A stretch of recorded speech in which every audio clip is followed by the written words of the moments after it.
This next guest, I'm thrilled to have him here.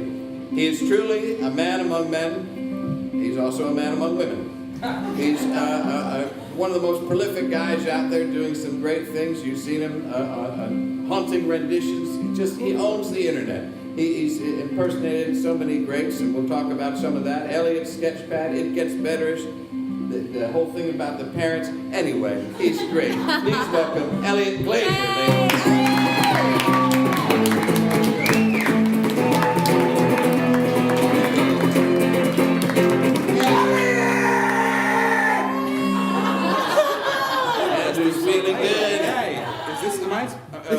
Just pretend. Okay. I know. Okay. The aesthetic. Okay. None of this is real. The lights are on. Just ignored it. It's just I think it's a light. It's just a night light. Eliot, how are you doing? I'm good. How are you? I'm doing great. Thanks for doing it. Of course, we were going to do it a couple of months ago, then things got goofed up, and now you're here. There was a goof. We goofed it. But What happened? I don't know. We couldn't. The dates got switched around or something. We couldn't make it happen. But now it's happening, and we're all experiencing it together in this space right now. This is it. Here we are. This Here we is are. it. We've achieved everyone up on stage. Thank you. I just need a little human touch to get through the day. Now, Eliot, of course, first thing, I want to, by proxy, congratulate your sister, your little sister Alana's doing fantastically. That's right. She's on the Broad City program. Yes. She just got picked up, and she was on this show too, not too long ago. That's right. And we had a great time, and I'm thrilled for her. Now, you two started out together, is that correct? Mm-hmm. As siblings. Great show. But yeah, we started like doing comedy together. I guess in like 2008, 2007, 2008. But you would do things as children in front of a camcorder. You'd set up and do shows. Hours and hours and hours of footage of me, more or less like making her do like. That sounds dirty. That's where I was going. She was my muse. Let's say that she was my muse, and we made tons and hours and hours and hours of sketch videos. That's amazing. And you go back and watch some of that stuff? Yeah, we've actually put them online in a like sort of series called Eliot and Alana Then and Now, where we watch them live and curdle comment on some of it. Yeah, exactly. That's great. Do you remember what kind of camcorder that was? Yeah, it was a weird one. It was a little tapes.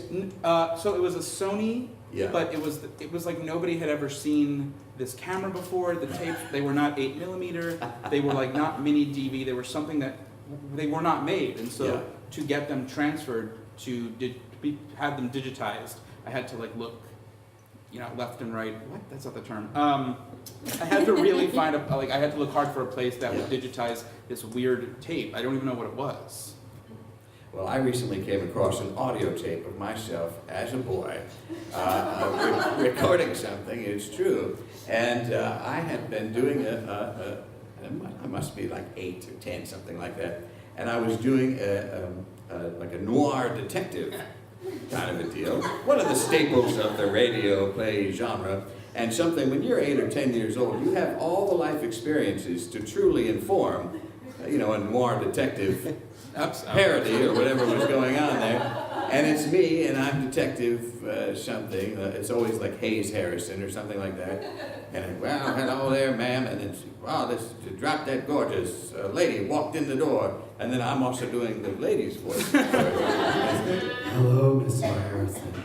I have to have you track down my husband. And it's just me with this breathing, but not like now. It's like as an 8-year-old. It's just very disturbing and I definitely made a bunch of. I think what I first wanted to do was to be a DJ. Yeah. But like a Long Island FM radio DJ. So I'd make tapes after tapes of. I mean, I only had access to my parents' albums, so it was me just playing like Anita Baker and like Luther Vandross, James Taylor, Anita Baker, Luther Vandross, like one after the next. But I was really into Anita Baker. Yeah. I still am really into Anita Baker, to be honest. And that sounds like a very loving household to grow up in. Very loving, very overbearing in a Jewish way. So Jewish. Jewish. And that, you said Long Island, that's where you were? Yeah. Mm-hmm. And so you listen to those tapes now? Have you heard some of those? I try not to, but they exist. They exist. But now, did you feel like you developed your gift as a singer? Because you're a beautiful singer. Oh, thank you. You have an angelic voice. Oh, thank you very much. Because you've been doing this series, haunting renditions. is what Right, it's right. called. I keep wanting to call it heartfelt because that's okay. That's how I feel with it. But then, well, it's not okay if somebody's looking it up. True. You'll get something else, as I found. But anyhow, let it go is still the same in Cantonese. That's what but anyhow, and what is that series? You are taking pop ballads. Yeah. So what we did was take sort of silly, disposable pop songs and then reorchestrate them to sound very lush and very orchestral. And then in singing them, I would also pepper in like very obnoxious commentary where I was playing myself, but a sort of exaggerated version of myself who was just really haughty about like Avril Lavigne music or like a Katy Perry song. Right. Well, I like that MC Scat Cat one. Yeah. Paula Abdul actually liked that too. Yeah. She liked it. She tweeted it a bunch. Wow. Yeah, she liked it. Well, I was the proudest moment of my life. yeah, Honestly. she's one of our great treasures. She is. No, she's great. She's great. I love her. MC Scat Cat, too. MC Scat Cat. Also, He in the actually he wrote me. Smithsonian. In the The Smithsonian. real MC Scat Cat wrote me. Really? Yeah, but not like just cat. just cat paws. paws. No, he's like some guy somewhere. He is a cartoon, but the guy who is the voice of MC I see. Scat Cat wrote me and was like, awesome. And I was like, you're awesome. You're MC Scat Cat. Like, let's talk more and things. Yeah, good guy. So you're still in touch. Oh yeah. Yeah. We're fucking. I'm fucking MC Scat Cat. Opposites attract. Hey. So now, also, but you also strike me as somebody, I think this bears out probably with all of us to a degree, that you were really influenced by television and spent a lot of time with it. Yeah, And definitely. are a lover of the form. Is Yeah. there one that stands out from your childhood as something that you really locked onto? Yeah, the Golden Girls. Golden Girl. Yeah, the Golden Girls. Yeah. It's I watch it all the time, and I know every episode by heart. But nothing. Yeah, I don't think anything is funnier than the Golden Girls. There's nothing. It's tight. It's a tight show.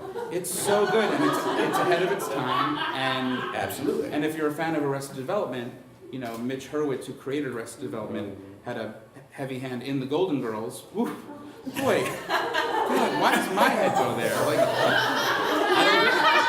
They did. Hand of the Golden Girls. We all blocked that out. But You it went there, Oh, right? whatever. But if you watch Arrested Development, you will hear references to the Golden Girls, but you'll also hear for me at least, in Arrested Development, I hear a lot of sort of the same rhythm of dialogue as I saw and see on the Golden Girls, and I just beam with pride, even though I had nothing to do with pride. Beam with pride.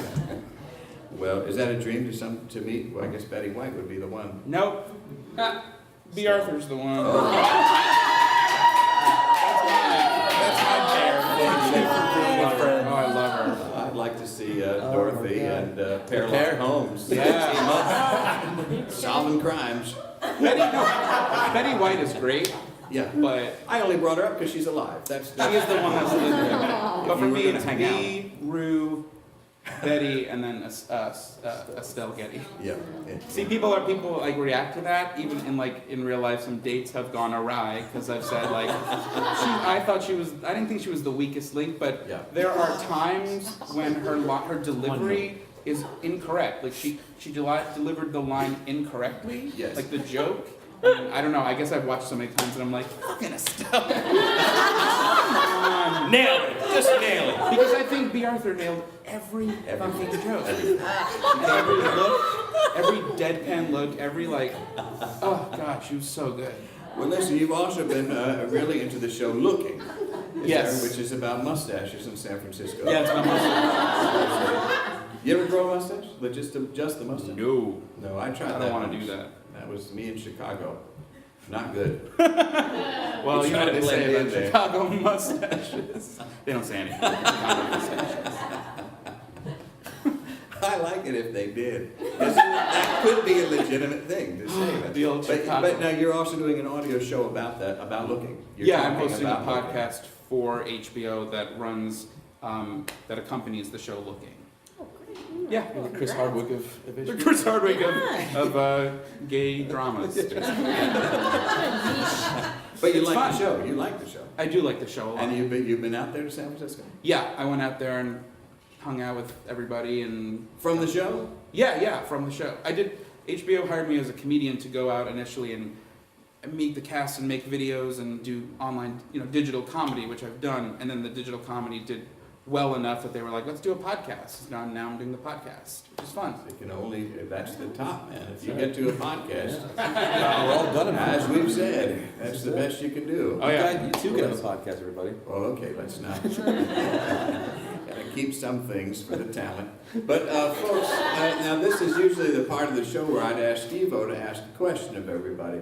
But Andrew's over there. So Andrew, what I'd like you to do is ask everybody here on the panel who their favorite just talk show host is. So you pose that question to the group assembled. Sure. Okay. Guys, who is your favorite talk show host? That's good. Now we'll just go right down. Eliot, you start. I don't know what it is, but I love Kathy Lee and Hoda. I love whatever's going on there. They're kind Kathy of Lee's- pre-Golden Girls. No, they're like post Golden Girls. post. They're not that old. I mean, they're not. I guess Kathy Lee's menopausal, so She wouldn't mind you saying that. Yeah. she says it herself. No, that's what I mean. She There's a advertises lot those of- hot flashes. Yes. Brooke.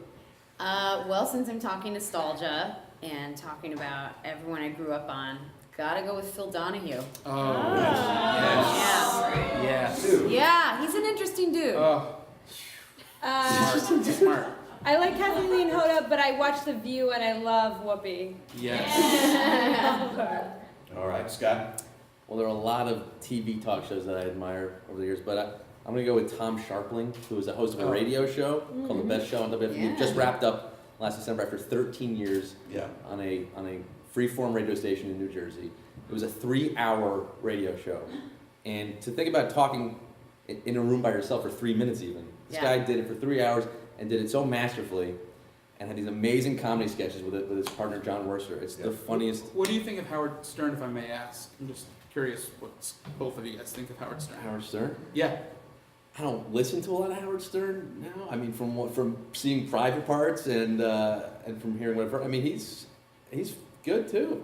I Yeah. like.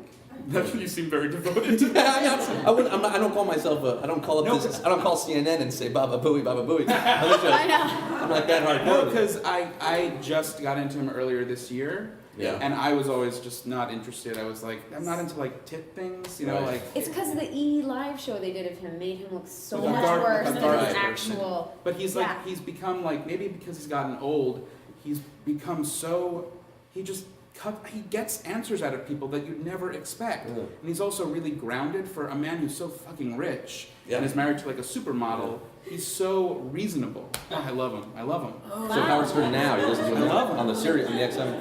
He's not a talk show host, but I really like listening to Alice Cooper too on Sirius. All right, well, we had one per person. I just wanted to say that. I got excited. I'll leave it at that.